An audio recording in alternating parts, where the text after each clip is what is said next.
everyone, and good morning. Good morning.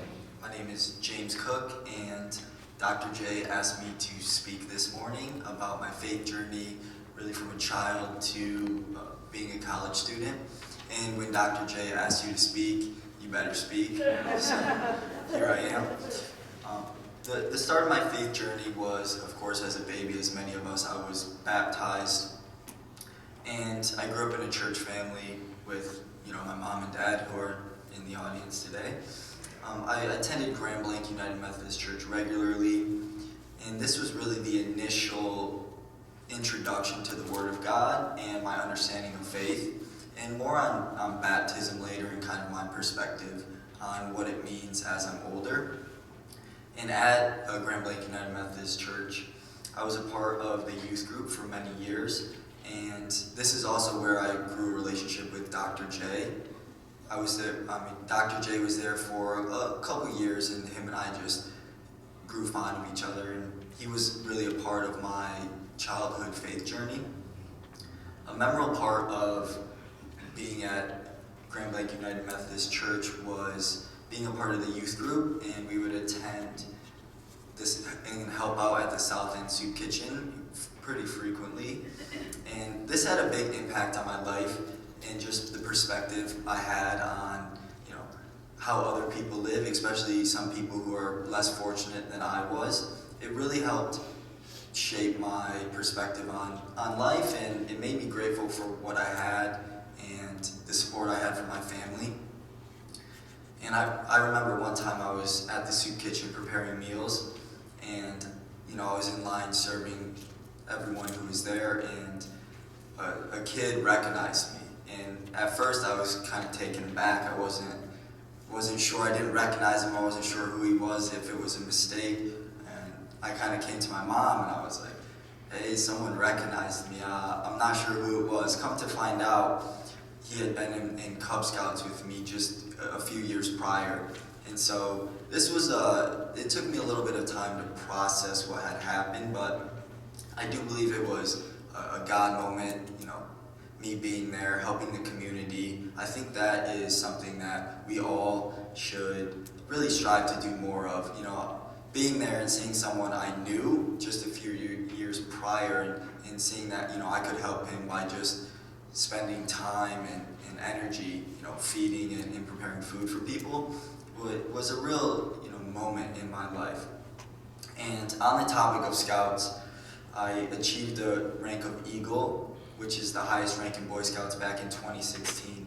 It took me about 10 years to complete, and during my time as a Scout, I learned a lot about leadership and being kind, trustworthy, loyal, helpful, friendly. I'm sure the Scout that's kind of the Scout law is some of those traits. And I believe that there's a large overlap between those traits and the Word and how the Lord wants us to be in our daily lives. And so during my time in Scouts, I participated in a lot of community service projects. And while Scouts isn't very religious, I do believe helping your community and making it a better place is a spiritual and fulfilling duty that we all should partake in. And to complete the rank of Eagle, you need to organize, manage, and complete your own Eagle Scout project, which is another name for a community service project. And for my project, we, because my dad helped me a lot, we built a Tire Mountain playscape at the GBUMC, and that was really a way for me to tie in my faith to something outside of church. And so to this day, the Tire Mountain is still there, and I believe it's used quite a bit. And a story I don't tell often about the Eagle Scout project, it was built on a playground. So there's a swing set, there was a playscape with slides and monkey bars for kids, and then the Tire Mountain. And as the church was building the entire playground, they used a mulch, which at the time they did not know, but it turns out the mulch, when it was wet, turned a little moldy, which is not good when you have 5, 6, 7-year-olds playing on it every day. And so due to the moldy mulch, they actually had to replace all of the mulch, and in the process of that, the entire mountain was actually dismantled. It was moved, as with everything else, and so they didn't give us any forewarning. They kind of saw an issue of, hey, we have moldy mulch, we got to replace it, and so the entire mountain was dismantled. And yes, it was upsetting, of course, but looking back, I do believe it was a lesson from God, telling us to practice patience and forgiveness, and also letting us know if you can build something once, you can build it again, even if it was destroyed or taken down without your consent or any forewarning, if it's a surprise. But I think it really highlights determination and perseverance, traits that I think we can all work on and be better at. And as we all know, the entire mountain is back up, and so even though it was a bump in the road, we got through it. And here's a more personal story, kind of a time where my faith was tested, and I was a little questioning, the Lord and what He could do for us all.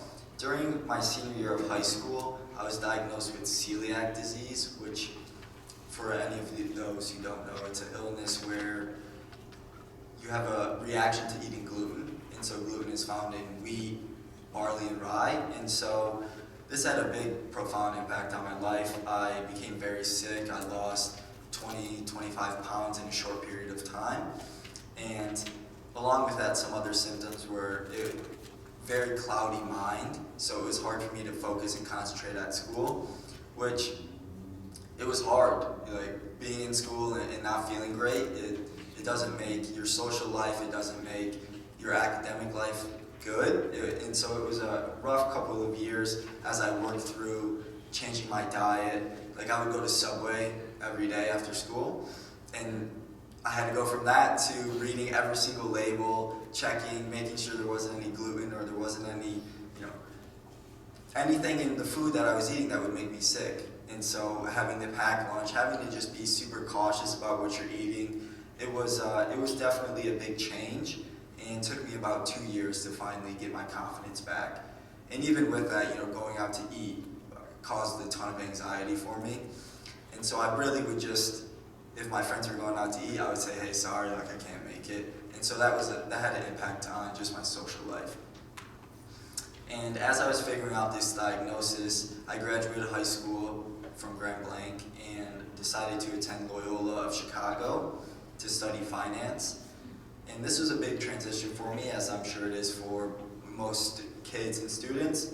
When you leave the comfort of your home, living with your parents, that's a pretty easy life. When mom and dad do your laundry and cook your food, you have it made. And so moving away, having to take care of myself on my own was a big change. And then on top of that, just navigating Chicago, which is a major city, was a challenge. And let's just say my freshman year of high school, or my freshman year of college, was not the best year of my life. I struggled a lot. And through that time, and even like the pandemic happened during that time, so it was just a lot of different, it was a roller coaster every year, let's just say. And my faith was really being tested during that period of time. I really questioned why I was put in this position, how I was going to get through it, why me? And even during college, I didn't attend church regularly, and it was kind of experiencing a spiritual dryness, which I'm sure many of us go through in our lives. Sometimes it's just you aren't feeling the Lord, or you aren't open to hearing what He has to say for you. And looking back, God was always there with me, looking over me. Some days it was very hard to see, and for those couple of years it was hard. I wasn't sure if He was looking over us, but I do believe that He is always looking over us. The Lord is always showing us where He wants us to be, what He wants us to be doing. And even it's kind of interesting because now, like, to this day, my diet is very strict, which is a kind of a blessing in disguise because it does force me to be healthy. It forces me to watch what I eat. And so there is some light in the darkness. And I think the Lord always shows us the light in the darkness, even if it is delayed. And so I think we all have to just remember that when we are going through tough times. In a more recent moment where I really felt the presence of the Lord, I was working for a company in New York City. It was a startup, it was an intellectual property, kind of like, think Pokemon or Sesame Street. And we were attending the National Sports Card Show in Chicago back in August of this year. And a month prior, the company was facing some financial troubles, as I'm sure some other people may have experienced. And they had to let a large part of the company go. And that was the first time I participated, or I was in a company where they had to do some major layoffs. And so that was a weird feeling for me, growing relationships with these people, and then all of a sudden you don't see them or you don't talk to them. And so I kind of knew something wasn't going right with the company. But while we were at the show in Chicago, I said I have to go visit Loyola. I forgot to mention, but during the pandemic and while I was dealing with my illness, I actually withdrew from college and took some time off. And so when I was in Chicago, I said, hey, I have to go back, I have to go revisit Loyola and go down memory lane. And so when I was enrolled at Loyola, they had a beautiful campus. They had a very nice library, which was right on the river. And they also had a church right next to the library. And so I would always just walk right by the river. And so when I was revisiting, I did the same. And I sat down outside of the church, and I just prayed to God to guide me and show me the path He wanted me to be on, especially as I knew my job was going through some turmoil. I just asked Him, hey, can you show me where I'm supposed to be, what I'm supposed to be doing? And it was almost like I was sitting there, and it was almost like God, the Lord kind of just punched me in the gut and was like, hey, I got you. I really felt connected to the Lord that day, and I said, all right, I believe in what you're going to do for me. And come to find out, a week later, I was actually laid off from that company, and so I kind of knew God had answered my prayer, and a new chapter of my life was starting. And another story very recently where I knew that God was and the Lord was looking out for me was after I moved back to Michigan from New York. I was living and working with my cousin up in Saginaw for a month or so because I just needed to figure out what I was going to do next. And so my cousin was gracious enough to say, hey, come live with me, come work for me. And living on your own for 2 years, going back to your parents' house, I needed a little break. And so while I was in Saginaw, I was doing some work at Panera. I like to sell a lot of items on eBay, collectibles, whether that's sports cards, action figures, sneakers. And I was doing some work at Panera, and I can't say the food was good, but it's a nice place to work. Panera is basically all gluten, so I can't eat. But I was there. I really liked the atmosphere. And I was sitting there working, and I overheard a guy next to me talking about a radio show that he had with a friend who had joined him for lunch. And as me being very curious, I was like, who is this guy sitting next to me talking about his radio show? And so I kind of just said, hey, how's it going? My name's James. One thing led to another, and we got to talking, and we exchanged phone numbers. And about a week later, I had a short phone call with him, and he told me a little bit more about himself and what he does. And come to find out, he's a pastor in Saginaw. And so I said, that's wonderful. And he told me that he works with a group at Saginaw Valley called Impact. And he invited me, he said, hey, I think you would really enjoy what Impact is. It's a youth group, it's really student-led. And so he said, hey, come down, we have meetings every Tuesday. I said, hey, I'll be there. And so I attended Impact, and when I walked in, I had no idea what I was getting myself into. But as I walked in, there was about 100 students, all college students, and I said, wow, this is very cool. This is like exactly what I need to be doing. And it kind of has re-sparked, this was about a month ago, and it really kind of re-sparked my faith journey. And the pastor's name is Kareem, Pastor K. And I really think meeting him, God set us up. I really think as I was in Panera, overhearing him talk about his radio show, getting to know him a little bit, and then attending Impact, it was really just a God moment.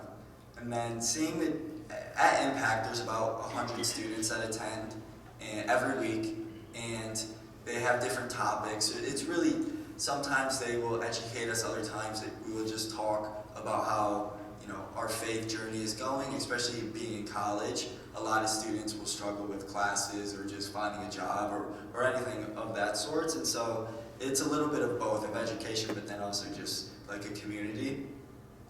And so as I'm at Impact, there's a lot of different perspectives in the room, especially when you have that many kids. And like, for example, like some people may say, swearing is bad or like very sinful.